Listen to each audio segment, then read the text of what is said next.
Hey, it's nice to have you here at the Scottish Rite. Thank you very much. My name is Rostam Marafarin, and today I'm a guest myself, but we also have a special guest. I'm Rick Comrouse. I'm the General Secretary of the Portland Valley of the Scottish Rite.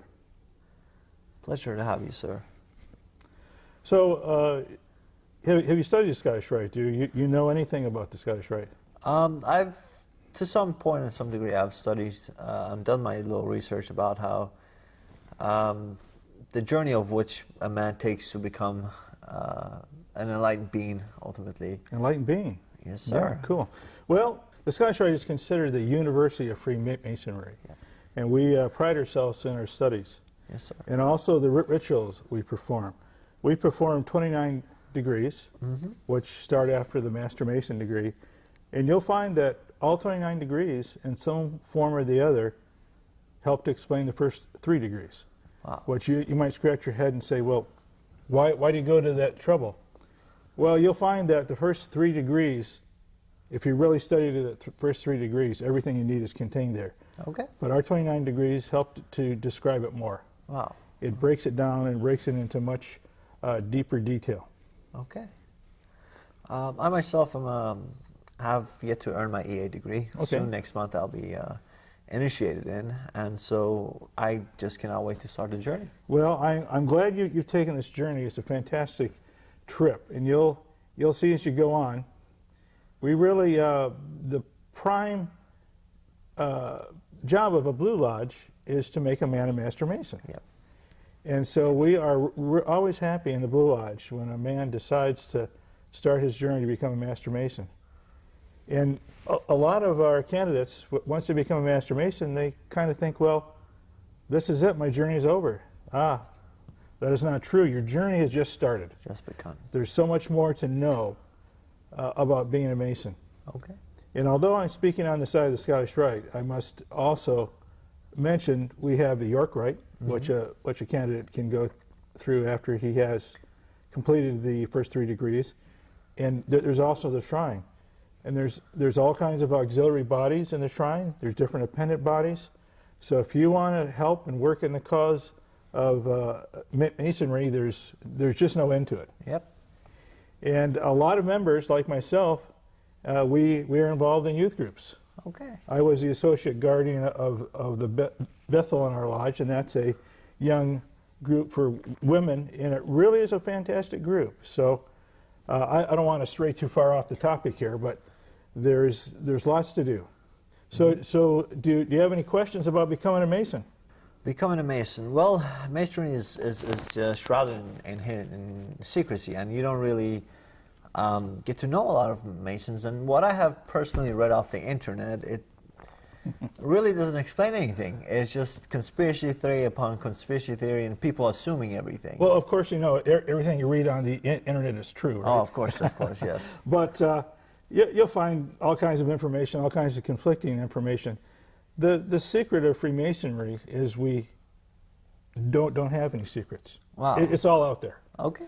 But the hidden meaning is the amount of time you want to put in and do enough research so that you understand it yourself. Okay.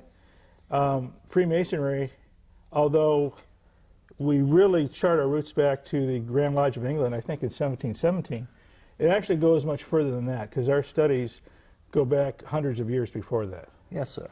And you'll probably have heard before about our symbolic tools we use, the square and the compass, and why we use those. And everything in the lodge is symbolic. If you look around the lodge, here we have a typical Blue Lodge, although it is in the Scottish Rite. You'll see in the east the master sets. It's a symbolic east. The same way that the most important place in King Solomon's temple was in the east. And as an apprentice Mason, you sit in the northeast corner. Yep. Because that is the corner where the light didn't shine into King Solomon's temple. It was the furthest corner away from the sun, so to speak. Okay. Some lodges will actually show you an opening inside, and it'll show you the sky as well. Okay. And that goes, I think that goes back to why we call a Blue Lodge a Blue Lodge. Yes, sir. And some will say is because of the sky is the blue sky in King Solomon's temple, but you'll for that question, you'll have many other answers. If you look around our Blue Lodge here, we also have banners that depict the different bodies in the Scottish Rite. We have the Ainsworth chapter of Rose Croix, and that was named after Captain John Ainsworth, one of the most prominent founders of the city. We have an auxiliary body, the Knights of St. Andrew. That's an auxiliary organization, not a body. We have the consistory. We have the Multnomah Council of Kadosh, and we have the Lodge of Perfection. And not all Scottish rites have all four bodies. We're quite a complete Scottish rite in that regard. This building itself, I'm kind of meandering here, but this building itself was built in 1902, completed in 1904. This building is unusual in that the sole purpose of this building is a Scottish Rite building. It wasn't a building that we used and altered, or a building that we that had any other purpose. So when this building was built, the Scottish Rite had one or two other buildings they were in at that time, back in about 1890s. And then the Scottish Rite degrees were brought here, and this temple was started in 1902. Wow. This is about a 60,000 square foot building. It houses an auditorium upstairs, which is about 632 seats, more or less. Wow. This is our Blue Lodge, of course. We have a dining hall called the ballroom. We have a lounge downstairs, and we have a candidates room where new members like yourself would come and learn about the Scottish Rite. Is we hold a reunion and bring in new candidates so they can become a part of the Scottish Rite. Okay. Well, one question that I have is that I've heard this before, correct me if I'm wrong, is that a lot of Masons say that we make good men better. Yes. We take good men and we craft them into better beings. What does that mean? Well, we don't want a man in the Scottish Rite unless he's a good man. Yes, sir.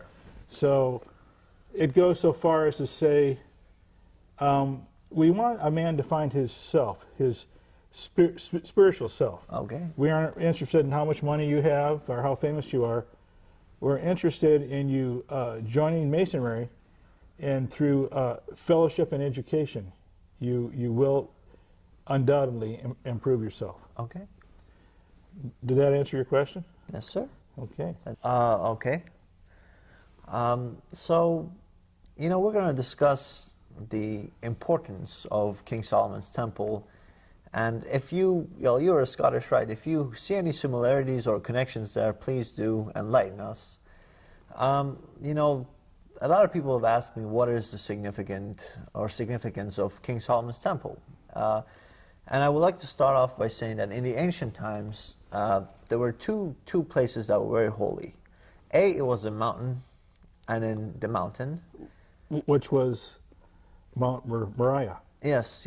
A is usually the mountain where Zoroaster went, Moses went, and any very spiritual leaders would usually go to. And then B, there are temples.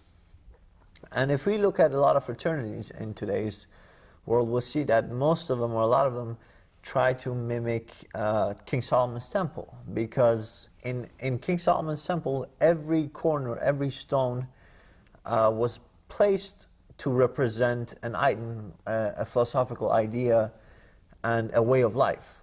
And so the very importance of King Solomon's Temple is that it was supposed to be the designation for a place where people will go to find God, to see connections between the material world and then the spiritual world of God.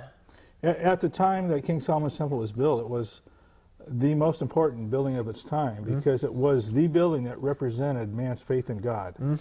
And to us today, I can't think of any other building, cathedral or any other religious building, that has as much significance as King Solomon's Temple. Yes, sir. Especially since it was destroyed and rebuilt. And we're still waiting for King Solomon's Temple to be rebuilt again. Yes, sir. And it not only holds a very special place in our hearts, it holds a very special place in the Mid-East as well. Yes, sir. As we mentioned before, every Blue Lodge in many ways is a mimic or representation of King Solomon's temple. That's how important it is to us as a Freemason. As we mentioned, the lodge is situated where the master's in the east, the senior warden's in the west, and the candidates will sit in the northeast corner. We also have a tessellated floor here, which is representative of King Solomon's temple as well. The many symbols in a Masonic lodge, for instance, the circle and the two parallel lines there. For Scottish Rite Masons, we hold John the Evangelist and John the Baptist in high regard. In one of the symbols of those parallel lines is John the Evangelist and John the Baptist, and you are in the center. Yep.